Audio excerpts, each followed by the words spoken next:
എല്ലാ ദിവസവും വൈകുന്നേരം ഞാനിങ്ങനെ വരുന്ന പിള്ളേർക്ക് എന്താ ഉണ്ടാക്കി കൊടുക്കുക എന്നുള്ള വിചാരത്തോടെ കേട്ടോ. ഇന്ന് നോക്കിയപ്പം കുറച്ച് മൈദാമാവ് ഇരിപ്പുണ്ടായിരുന്നു. അപ്പം ഞാൻ വിചാരിച്ചു ഒരു ദോശ പോലെ ചുട്ടിട്ട് അതിൽ ശർക്കരയും തേങ്ങയൊക്കെ ഇട്ട് വെച്ച് വെക്കാറില്ലേ, അതുപോലെ ഉണ്ടാക്കി കൊടുക്കാമെന്ന് കേട്ടോ. മോക്കാണെങ്കിൽ മധുരത്തിനോട് കൂടുതൽ താല്പര്യം ഇല്ലാത്തതുകൊണ്ട് അവൾ എന്ത് ചെയ്യുമെന്ന് ഞാൻ വിചാരിക്കുന്നുണ്ട്. പിന്നെ മോനാണെങ്കിൽ മധുരം നല്ല ഇഷ്ടവുമാണ്. രണ്ടുപേരും നല്ല വ്യത്യസ്ത സ്വഭാവക്കാരല്ലേ.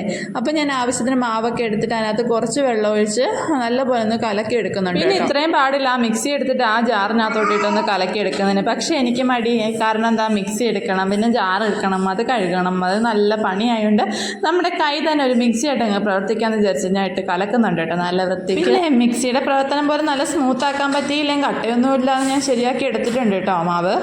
പിന്നെ ഞാനൊരു തേങ്ങ എടുത്തിട്ടുണ്ട്. നിങ്ങൾ കണ്ടിട്ട് ആ അടിയിലിരിക്കുന്ന തേങ്ങയാണോ ഞാൻ എടുക്കുന്നതെന്നും കരുതണ്ട കേട്ടോ, ഞാൻ ബാക്കി തേങ്ങ എടുക്കുന്നുണ്ട്. പിന്നെ ഞാൻ കാണിച്ചെന്താണെന്ന് മനസ്സിലായില്ലെങ്കിൽ ഒന്നുകൂടെ പോയി ഒന്ന് കണ്ടു നോക്കട്ടോ. ഇന്നലെ തേങ്ങ തിരുമ്മിയപ്പം നല്ല പോലെ ഒരു മൂർച്ച അങ്ങ് മുറിഞ്ഞു.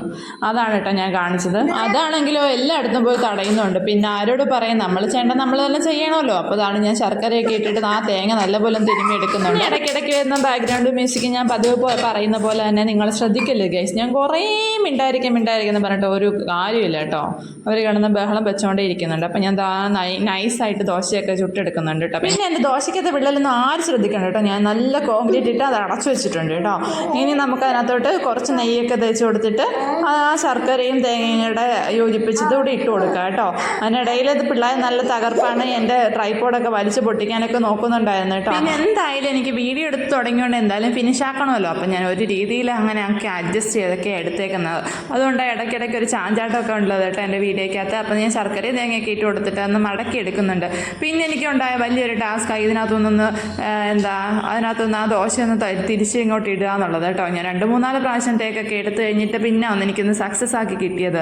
എന്താണെന്ന് അറിഞ്ഞൂടാ, അതിങ്ങോട്ട് വരുന്നില്ല, ചട്ടുവത്തിനകത്തോട്ട് കയറാൻ ഭയങ്കര മടി ദോശയ്ക്ക് ആ ദോശക്കല്ല ഇഷ്ടപ്പെട്ടു എന്ന് തോന്നുന്നു കേട്ടോ. അങ്ങനെ ഞാൻ എല്ലാ ദോശയും ചുട്ടൊക്കെ എടുക്കുന്നുണ്ട്. സാധാരണ ഞാൻ ഗോതമ്പ് പൊടി കൊണ്ട് തന്നെ കേട്ടോ ഇതിങ്ങനെ ഉണ്ടാക്കാറ്. ഗോതമ്പ് പൊടിയാണല്ലോ ഹെൽത്തി, മൈദ അത്രയ്ക്ക് പോരാ. എന്നാലും മൈദ കൊണ്ട് ഉണ്ടാക്കുന്ന ടേസ്റ്റ് നമുക്ക് ഗോതമ്പ് പൊടി കൊണ്ട് ഉണ്ടാക്കുമ്പോൾ കിട്ടാറില്ലല്ലോ. അതങ്ങനെയല്ലേ വരത്തുള്ളൂ അല്ലേ. നല്ലത് നായ്ക്ക് ചേരത്തില്ല എന്ന് പറയും പോലെ നമ്മുടെയൊക്കെ അവസ്ഥ. നല്ല ഗോതമ്പ് പൊടി അവിടെ ഇരുന്നിട്ടാണ് ഞാൻ മൈദയൊക്കെ എടുത്തിട്ട് ഈ സാധനം ഉണ്ടാക്കുന്നത് കേട്ടോ. എന്തായാലും മക്കൾ കഴിച്ചിട്ടുണ്ടായിരുന്നു. പിന്നെ വീട്ടിൽ ഗോതമ്പ് പൊടി മൈദയൊക്കെ ഉള്ളവരൊന്നും ഉണ്ടാക്കി നോക്കി കേട്ടോ. മക്കൾക്ക് വൈകുന്നേരം വരുമ്പോൾ സ്കൂൾ വിട്ട് വരുമ്പോൾ ഉണ്ടാക്കാൻ പറ്റിയ സ്നാക്സ് ആണേ. അപ്പോൾ വൈകുന്നേരം ഇതൊക്കെ കഴിപ്പൊക്കെ കഴിഞ്ഞ് ഞങ്ങൾ പ്ലേറ്റൊക്കെ കാലിയായിട്ടുണ്ട്. അപ്പോഴത്തേന് മഴയും തുടങ്ങിയിട്ടുണ്ട്. അപ്പോൾ ഇത്രയേ ഉള്ളൂ ഇന്നത്തെ വീഡിയോ. അടുത്ത വീഡിയോ കാണാം. അതുവരെ tata bye bye, see you. എല്ലാവരും സബ്സ്ക്രൈബ് ചെയ്യണേ കേട്ടോ.